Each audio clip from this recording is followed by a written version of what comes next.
This reason right here is where most people blow it. And I'm not talking about beginners. I'm talking about people who actually got past the first 4 steps.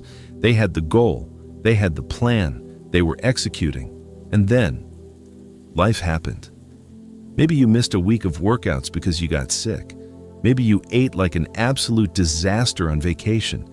Maybe work got so insane that your whole routine fell apart for 2 weeks straight. And instead of saying, okay, setback, get back on the path, you declared the entire mission dead. You ate 8 donuts and decided you'd never be in shape. You missed a few sessions and said, I'll restart in January. You let one bad chapter convince you to burn the whole book.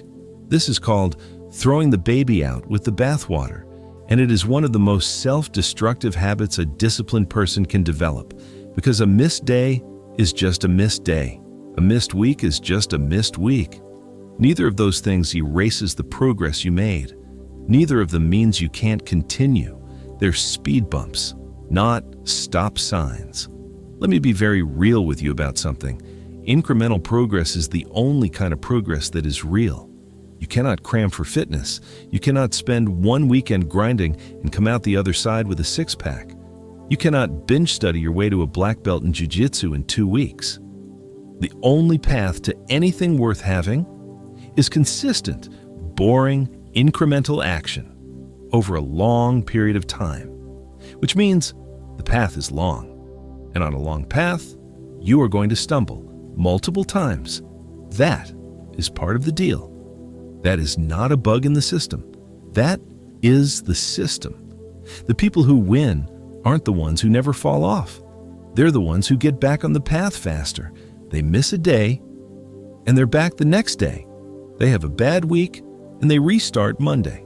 Not the following Monday, not next month. Monday. And here's what I need you to watch out for. The slow drift. It doesn't always happen in one dramatic moment. Sometimes it's like you have a business trip and you miss a few workouts. Then your kids get sick and you miss a few more. Then you tell yourself you'll get back to it when things calm down. And suddenly it's been 6 weeks and you haven't done anything. And you've somehow convinced yourself that the goal is still alive. It's not. You quietly buried it and told yourself it was still breathing. So the next time life knocks your routine sideways, ask yourself one question. Can I get back on the path today? Not next week, not when things calm down, today. Even if it's a 20-minute workout instead of an hour. Even if it's 1 page instead of a full chapter. Even if it's not perfect. You get back on the path.